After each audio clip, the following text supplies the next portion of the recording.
So like my friend said a few weeks back, right, when they are praying for partners, work partner, life partner, any partner, you better grab your head and say, Orimio.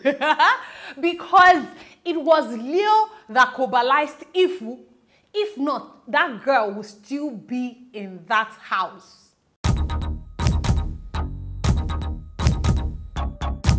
Hey you, welcome back, welcome back, welcome back. My name is Adenike, Adebayo-Esho. I am a movie and lifestyle vlogger and blogger. So please, if today is your first time ever seeing my pretty face, please go ahead and subscribe to the channel and stay tuned for more exciting content.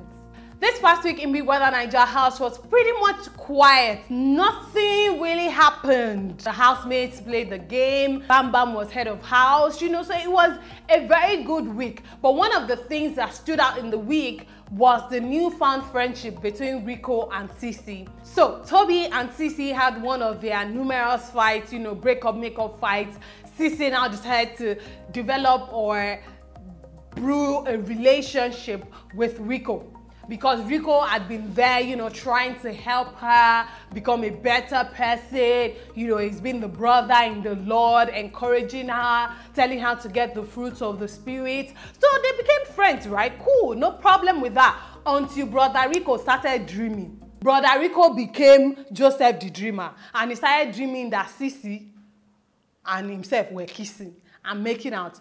Brother Rico, don't stir the waters, brother. Don't stir the waters. So it seemed like Sisi kind of took advantage of Rico's attention and, you know, became very close to him, started throwing herself at him, Rico up and down, following up and down, just pretty much ignoring Toby, and Toby ignored her as well. Even at the Saturday night party, Sisi was just all over Rico, and Rico too was drunk and he was just misbehaving all over the place. Alex used her hand, she used her hand to do herself.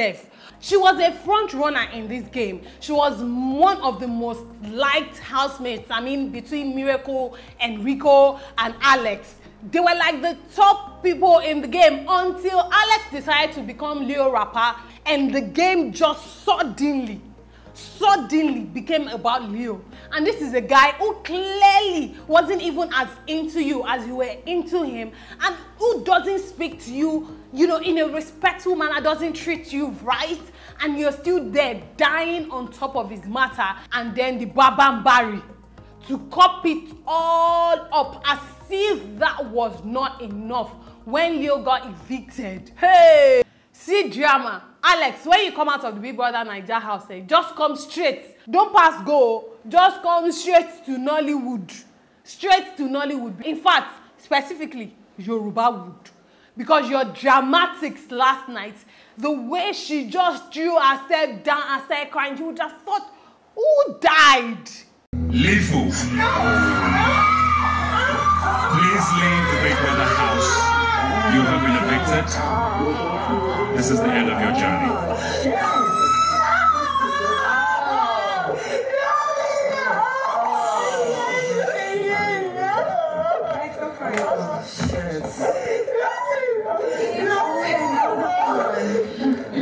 Hey guys.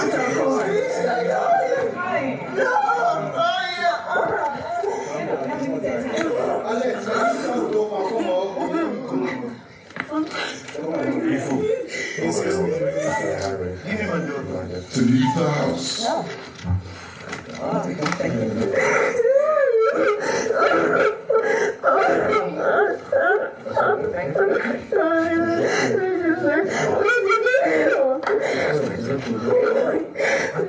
I was like, if it's that bad, auntie, it's not that deep. Pack your bags and follow him.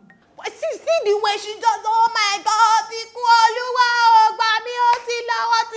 and I was just like, I mean, she didn't say all of that, but what is it about this guy that Alex wants to die on top of his matter? What? Anto and Lolu, on the other hand, are just kind of quietly going through this game. And before you do like this, you just see them in final 4 or final 5 or whatever the case might be. Anto seems like she's into Lolu, but there's also that feeling of she's not that into him. Like Anto is the female version of Leo.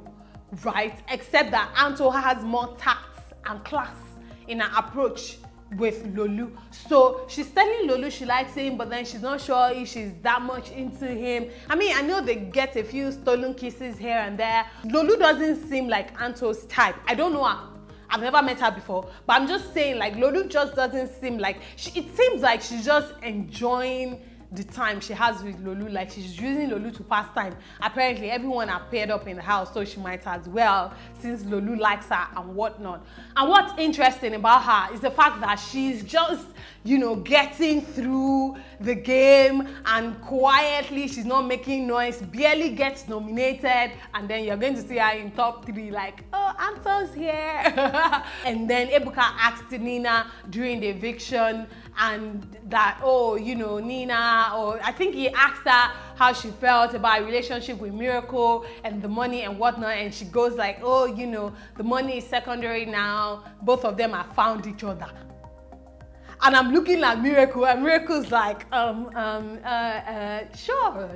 And then we can say, what? And he's like, well, yeah, sure. I'm like, Nina, are you mad?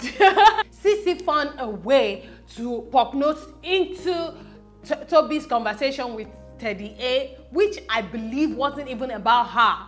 And for whatever reason, a fight started. I'm done with you. The blood, yo, do you understand? You know what I mean? Yo, I'm done with you. You're this, you're that. And she's raining curses and abuses at him and accusing him of touching her. And he also said, no, she touched him first and blah, blah, blah. And there's just so much about nothing but classic Sissy drama night.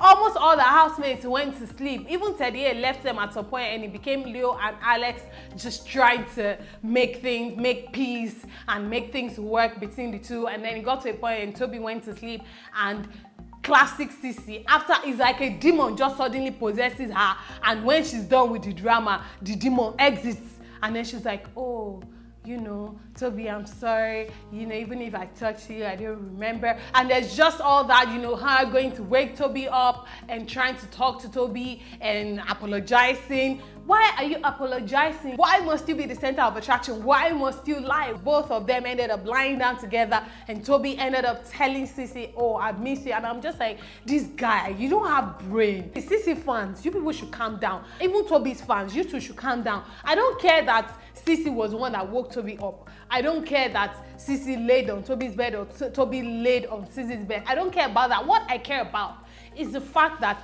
Toby encouraged it and allowed it, and even still told her he missed her. This is a girl who has been accusing you of touching her inappropriately and touching her without her permission. How in this time and age where there's sexual allegations, there's sexual harassment charges flying all over the place, is this now the time you should be developing a relationship with a person who isn't afraid to accuse you of such on national television, and you still go ahead and encourage that relationship? If she comes tomorrow and she shouts rape, who do you think the world is going to believe? That was what I said on my Instagram page, and that is my concern for him. Like, regardless of how you might feel about this girl has said so many things about you, and if they are untrue and you're someone who has brain, you would have given yourself that brain and kept your distance from her. No, apologize, accept her apology, but then keep it moving. Go and sleep on your own bed. We're cool. I'm not upset at you, but you want to sleep on my bed, I'll sleep on yours, or I sleep on the floor or something. Like, don't give room to a situation where this girl will come back and say you did this. I mean, and then who do you think the world is going to believe? I just fear for Toby's sanity. And then guess what? After the eviction on Sunday night, and it was a point where, you know, everybody should be thinking about why they are in the house, and even Ebuka had reminded them that, see, there's a thin line between entertaining and exhausting. Guess what? Sissy still went ahead and told Lolu lies about what happened between herself and Toby, and how she ended up on Toby's bed and whatnot, and how she's done with Toby. And I'm like, you've got to be kidding me. Like, what is wrong with this girl? You either want this guy or you don't. If you don't want him, leave him the hell alone. Then go about your own business. If you want him, then figure out what you want. But you can't keep going back and forth. And the fact that people even think it's acceptable behavior is driving me nuts. At the end of the week, Ifo, Enada, and Leo were evicted from the house. And like I said at the beginning of this video, Leo cobalized Ifo. People don't like Leo. People don't like his attitude, his backbiting attitude, his attitude towards Alex. People didn't like the fact that it was distracting Alex from the game. People didn't like the fact that Alex was all over him and it was just all over the place, acting as if nothing could touch him. Alright guys, what do you think about this past week of Big Brother Naija? Let's continue the conversation down below in the comment section. I love you guys so much. Thank you so much for watching. Please subscribe to the channel if you haven't already done so. You know I love you to subscribe. Shout out to 15,000 subscribers. Oh shit. Give them order. Shout out to 50,000 subscribers. Woohoo. Thank you guys so much. Like, I love you guys. Mwah, mwah. And please subscribe if you haven't already done so. I'll see you again very, very soon. Remain in God. God bless you. Mwah. Bye, guys.